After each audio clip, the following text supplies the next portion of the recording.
우리 방금 같이 읽으신 요한복음 우리 11장 본문 말씀 가지고 주님의 눈물 우리의 소망이라는 제목으로 여러분들과 같이 말씀을 나누겠습니다. 우리 이남진 집사님께서 소천하신 지 10일 정도가 지났습니다. 우리 많은 성도님들이 함께 이제 기도해 주셨고요. 그리고 함께 장례 과정을 동행해 주셔서 장례 예식을 정말 잘 마칠 수 있었습니다. 하지만 장례가 끝났다고 해서 슬픔이 끝난 것은 아닙니다. 오히려 진짜 슬픔은 예식 이후에 시작되어진다라고 해도 과언이 아닙니다. 빈자리를 바라보게 됩니다. 그리고 익숙했던 그런 일상 속에서 상실을 계속 마주하게 됩니다. 장례 기간에는 많은 사람들이 이제 오셔서 곁에 계시고 머무르며 위로의 말씀을 이제 함께 나눠 주셨습니다. 하지만 장례 예식이 끝난 지금은 홀로 감당해야 하는 그런 외로움이 찾아오는 그런 시간입니다.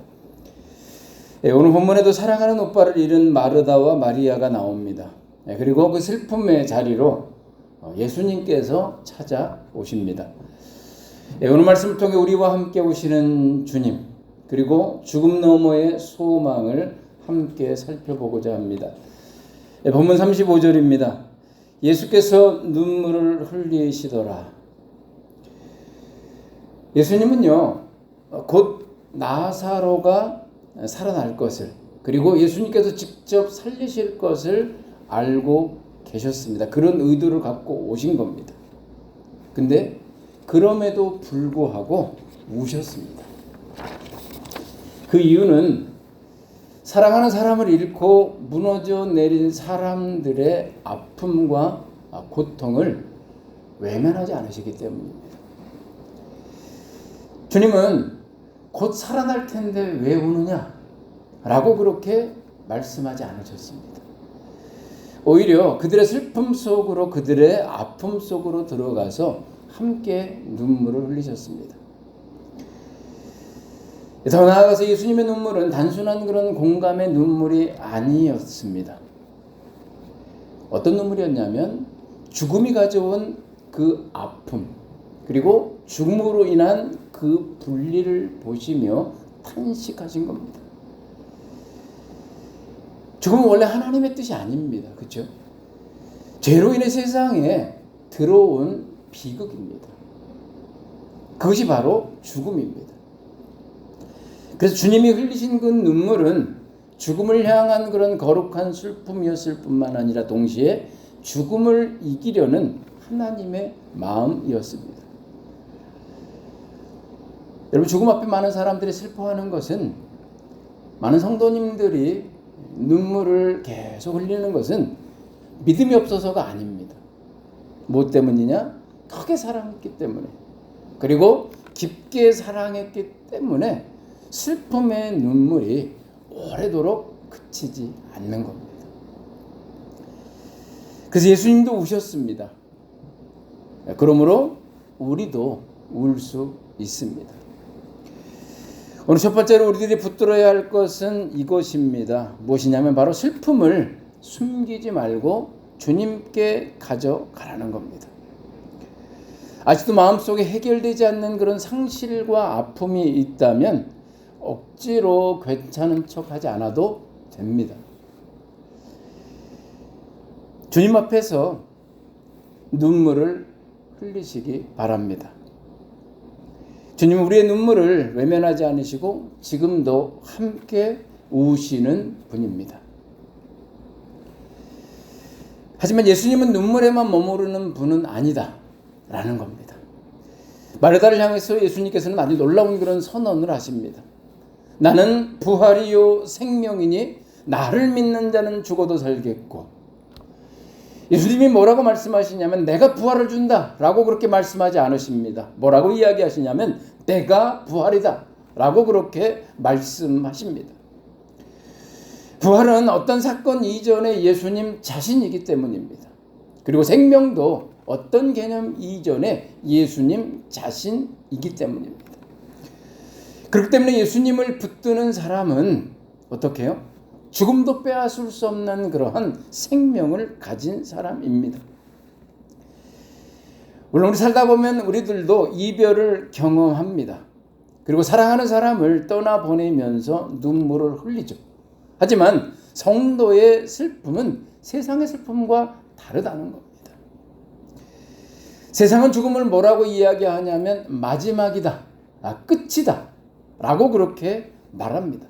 하지만 주님은 뭐라고 말씀하시냐면 죽음 너머의 생명을 말씀하십니다. 그래서 우리는 슬퍼하지만 소망 없이 슬퍼하지 않습니다. 눈물을 흘리지만 절망하지 않습니다. 이게 바로 성도의 소망입니다. 두 번째 적용은 이것입니다. 무엇이냐면 바로 슬픔보다 부활의 약속을 더 크게 바라보라는 겁니다. 현실은 우리에게 눈물을 보게 합니다. 하지만 믿음은 하나님의 약속을 보게 합니다. 오늘 우리들에게 필요한 것은 슬픔을 부정하고 지우고 억지로 억누르는 게 아닙니다. 어떻게 해요? 슬퍼하되 슬픔보다 크신 주님을 함께 바라보는 겁니다.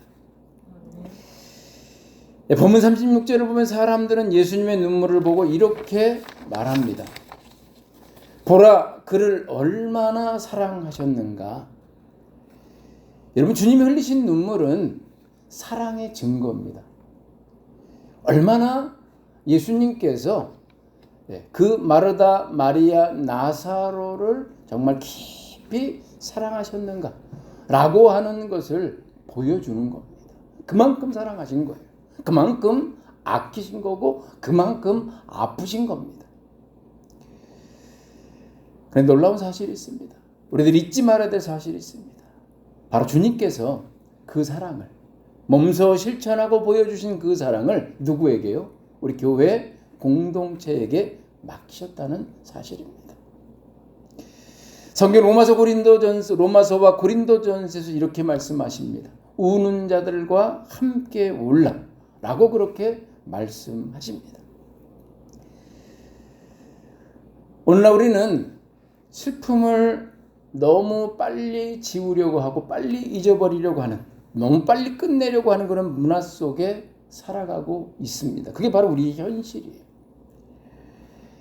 그리고 사람들은 장례가 끝나면 이렇게 이야기합니다. 이제 괜찮으시죠? 힘내세요. 그리고 우리의 할 일을 이제 우리는 했어.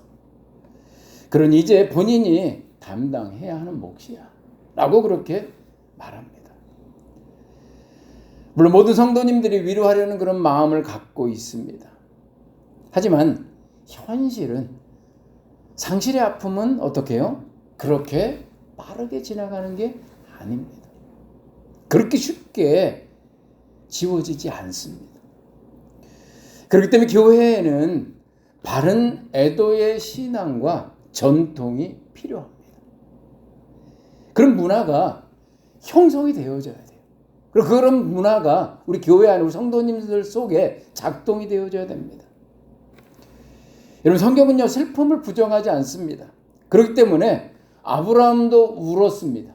긴 시간 울었죠. 사라를 떠내보내고 웁니다. 다윗도 울었고, 그리고 오늘 본문에 예수님도 우셨습니다. 이처럼 하나님의 백성들은요 충분히 어떻게 해요? 충분히 애도했습니다. 충분히 그 슬픔의 시간을 가졌습니다. 하지만 어떻게 해요? 절망에 머물지는 않았다는 사실입니다. 눈물은 흘리지만 소망 가운데 울었다. 이게 바로 성경적인 애도입니다. 유대인들은 장례식 이후에도 아주 오랫동안 유가족의 슬픔을 기억하며 함께합니다. 장례가 마친 직후 일주일 동안을 시바라고 그렇게 명명합니다. 그리고 이 7일 동안, 그리고 특별히 그 이후에 한 달의 그 시간 동안, 일주일을 포함한 한 달의 시간 동안 성도님들이 어떻게 하냐면 이 유가족을 집 밖으로 나오지 않고 오직 슬픔을 대면하는 그 7일의 시간, 그리고 그 이후에 그 한 달의 그 시간, 이 시간 동안 이웃 성도들이 유가족 집을 방문하는 거예요.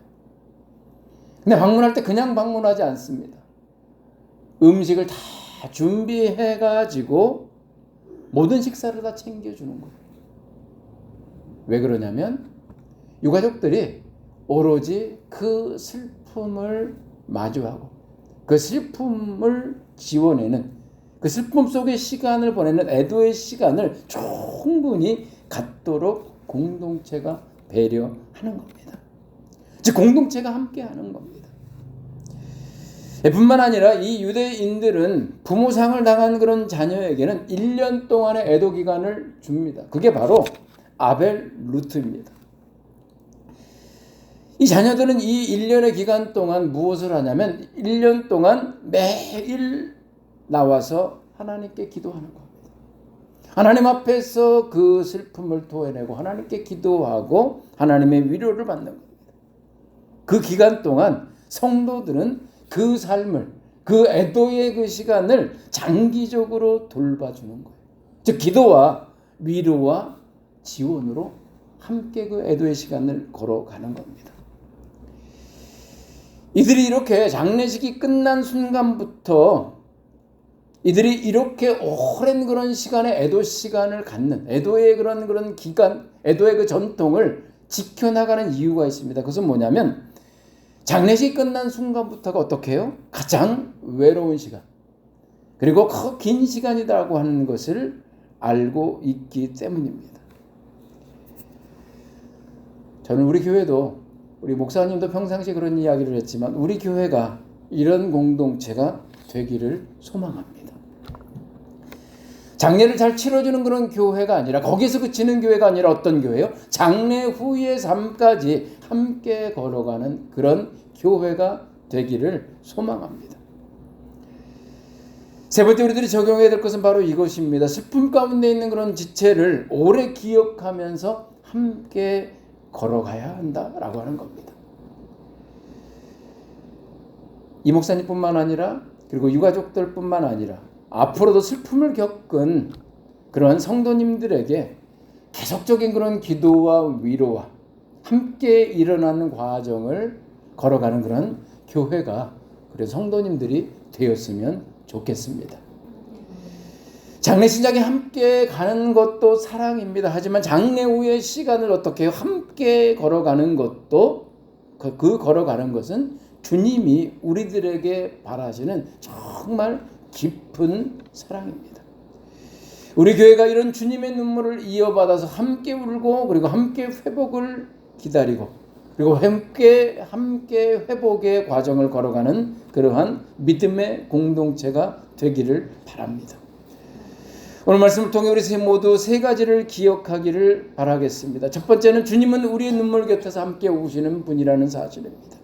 그리고 주님은 죽음을 이기신 부활과 생명의 주님이시라는 사실입니다.